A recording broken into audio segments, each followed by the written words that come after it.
Olá! Faltam menos de 20 dias para as eleições municipais e nesta reta final é comum os candidatos às prefeituras e às câmaras acirrarem as suas campanhas políticas em todo o país. Nesse momento, eles podem apresentar suas propostas à população em busca de votos, mas há quem descumpra as regras da Justiça Eleitoral com práticas criminosas. A nossa equipe conversou com o Oliveira Marinho Ventura, que é chefe do cartório eleitoral de Mariana, e ele explicou o que configura um crime eleitoral. Confira. Os crimes eleitorais são aqueles que são cometidos no período que a gente chama de período eleitoral. São vários os crimes, só o Código Eleitoral, na parte que trata dos crimes, começa lá no artigo 289, vai até o 354. São vários os crimes. A gente pode destacar alguns, assim, que são mais comuns, como a injúria eleitoral, a calúnia eleitoral, a difamação eleitoral, que, curiosamente, lá no direito penal comum, esses crimes eles são de ação privada, dependem de queixa da vítima. Aqui no eleitoral, não. Todos os crimes são de ação penal pública incondicionada, ou seja, cabe apenas ao Ministério Público oferecer denúncia. Temos algumas, eu julgo importante a gente falar de algumas inovações que a Lei 14.192 trouxe, um novo tipo penal, a violência eleitoral contra a mulher, que tem uma pena bem grande, de 1 a 4 anos. Foge bastante do normal da Justiça Eleitoral, que é pena que não passa de 2 anos. São chamados crimes de menor potencial ofensivo. Alguns não. A violência eleitoral contra a mulher é um desses exemplos. Além desses atos, o Oliveira também destacou que a divulgação de notícias falsas relacionadas aos candidatos ou aos partidos políticos também é considerada crime. Esses boatos, que historicamente se espalham, mas que ficaram potencializados na era da internet e das redes sociais, eles ganham um contorno maior, Mas já faz tempo que o artigo 323 do Código Eleitoral prevê punição para pessoas que divulgam e também que elas podem criar, essas falsas notícias e também podem ser quem propaga.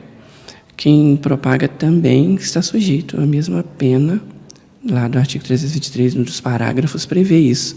Se uma pessoa, ela, utilizando identidade falsa, faz passar por outra pessoa, e divulga essas fake news, elas estão sujeitas à pena longa de 2 a 8 anos, salvo melhor juízo. E esses crimes ganharam uma proporção ainda maior com o avanço da propaganda eleitoral por meio das redes sociais, conforme explica o chefe do cartório de Mariana. Com a internet, com as redes sociais e, claro, as pessoas que vão se candidatar viram também nesses meios de comunicação novos uma maneira de se fazer conhecer melhor, infelizmente também acabou acontecendo de utilizar para esse tipo de divulgação em massa, conspurcar a imagem de candidatos e de partidos políticos, que é punível com 2 a 4 anos, e também pune quem é contratado ou contratada para fazer isso, com pena menor, de 1 a 4 anos, mas também punível. Outra ação que também configura crime eleitoral é quando um candidato ou um partido político oferece transporte e ou alimentação para os eleitores no dia da votação. Quem faz isso comete crime com pena de prisão mesmo prevista. E são penas maiores nesses casos, sabe? Porque acaba sendo uma cooptação de eleitor ou de eleitora no que elas têm de fragilidade, de vulnerabilidade, que é a ausência de transporte e de alimentação. Essa lei, ela disciplina que só a Justiça Eleitoral pode fazer isso. A gente requisita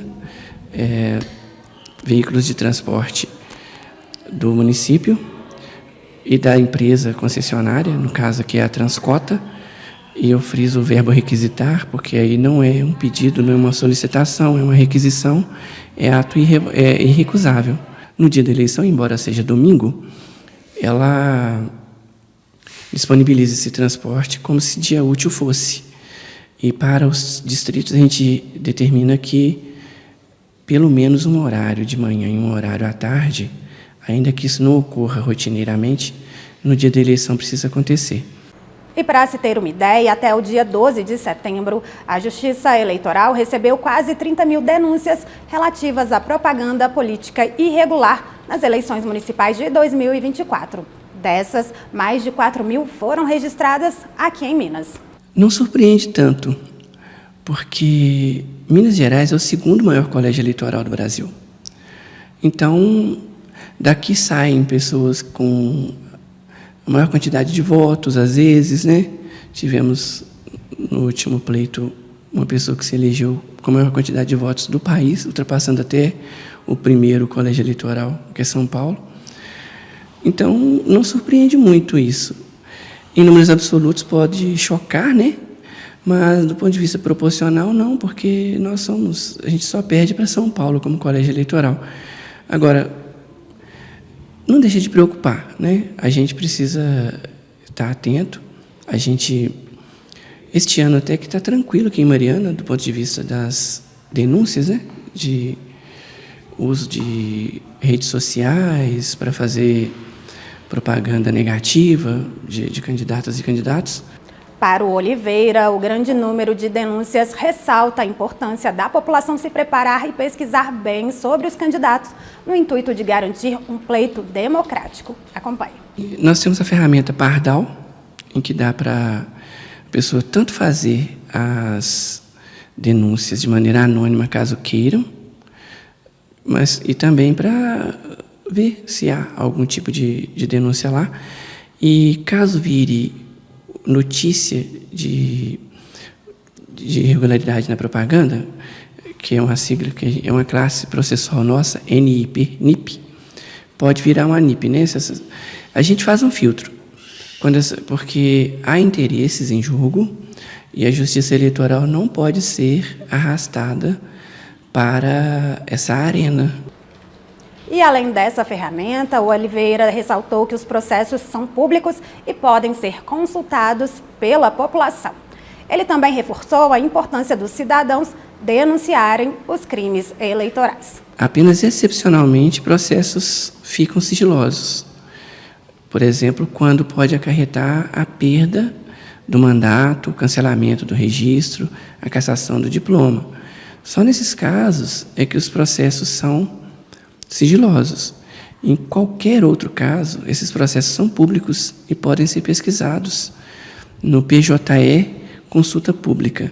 Só digitar no Google, PJE Consulta Pública, que consegue digitar o nome da pessoa candidata que vai buscar. Qualquer crime eleitoral pode ser, como eu disse, né, trazido ou para nós ou, o que eu considero ideal, para o Ministério Público, pode ser levado ao Ministério Público, que é a quem cabe oferecer ou não uma denúncia em caso de alguma notícia de crime. Nós estamos aqui, a gente consegue protocolar e, depois de protocolar, o que nos cabe é enviar para o Ministério Público. Como disse o Oliveira, a população pode e deve denunciar esses crimes. Para isso, a Justiça Eleitoral desenvolveu o aplicativo Pardal, um sistema gratuito que possibilita ao cidadão denunciar infrações eleitorais e irregularidades verificadas nas campanhas eleitorais. O aplicativo está disponível para download nos sistemas Android e iOS. Continue acompanhando a programação da TV UFOP no nosso canal na TV ou pela internet. É sempre bom ter a sua companhia.